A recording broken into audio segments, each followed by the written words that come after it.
Hello everyone, my name is Kenton Covescu. I'm an ex-BCG consultant, an ex-Googler, and the founder of Rocketblocks, an online platform that helps candidates prepare for case interviews. In today's Rocketblocks mini lesson, we're going to talk about a very fun but also intimidating topic, which is how to handle curveball questions in your case interviews. Now, if you make it to the final rounds with companies like McKinsey, BCG, Bain, Accenture, Deloitte, etc., it is likely that at some point you're going to get thrown a curveball question. Typically, these come in the final round series of interviews where you're interviewing with partners, senior principals, and these people just have a ton of seniority in the firm. They're very comfortable in their own shoes, and they're more likely to go off script and give you a curveball question. So what we're going to do in this video is talk about what an example of a curveball question looks like, compare it to kind of a typical case interview question, and then also talk about two key tips for how to handle these type of questions. So let's go ahead and jump in.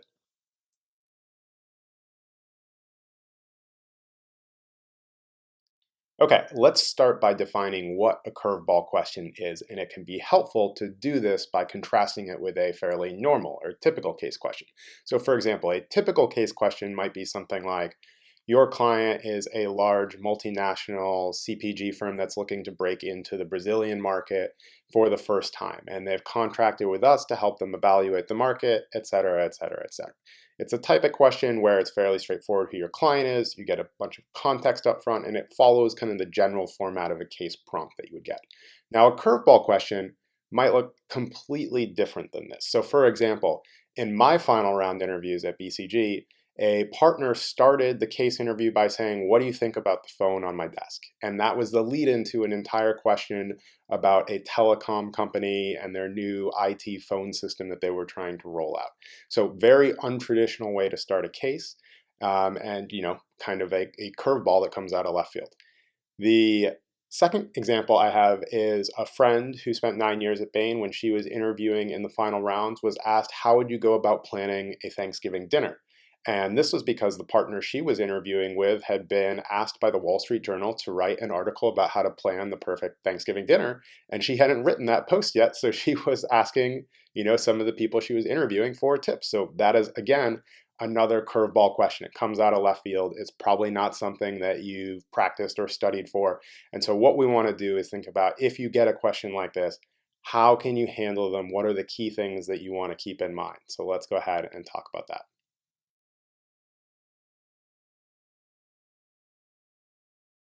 Okay, tip number one is to match the tone of the question asked. Or another way to think about this is to meet them at their level. If someone asks you a super informal question like, what do you think of the phone on my desk? And you go ahead and respond with, do you mind if I take 90 seconds to gather my thoughts? That's going to seem like a pretty incongruent type of response to the question that was asked. It's very formal way to respond to something that was asked in a very kind of informal, casual way. And so what you want to do is you really want to think about, how can I match the tone and kind of meet them at their level? And this is important because in the consulting industry, this is a client-facing business, and the range of clients you're going to have and their level of formality is going to be all over the place. So it's a skill that consultants actually need to practice on the job. And so when you get asked this type of question in an interview as well, that's something they're trying to look at. Can they figure out how to appropriately address clients at the level that they want to interact with in that particular moment? So that's tip number one, match the tone of the question.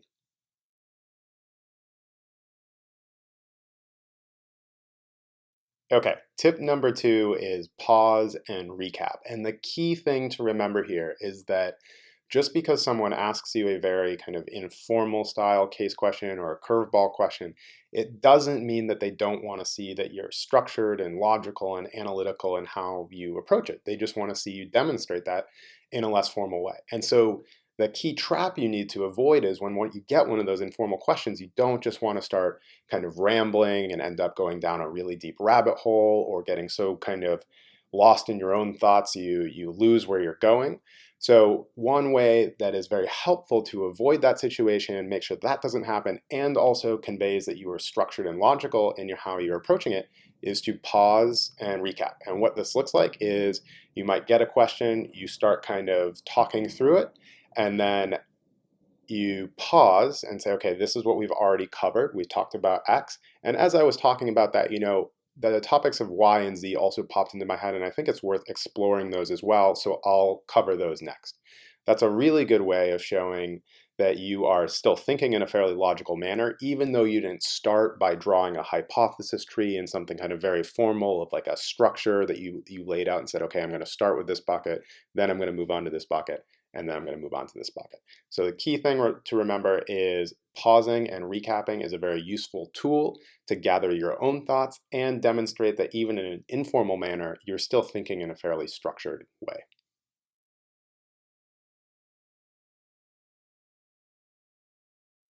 So one final thought I want to leave you with.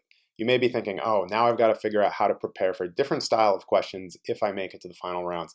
And what I would coach you and encourage you to think about is that these curveball questions really are testing the same fundamental set of skills that consultants want to see in all interviews, that you're structured, that you're analytical, that you communicate clearly, you can do a little bit of mental math on the fly, etc.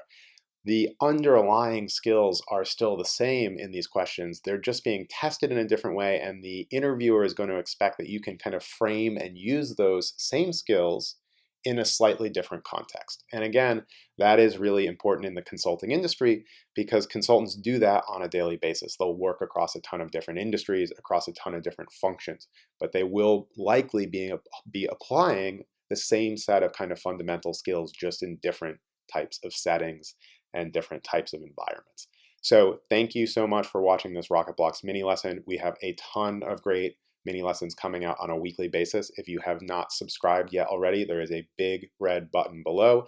And if you do subscribe, that means you'll get all our videos as soon as they come out. So thanks again for watching and have a great day.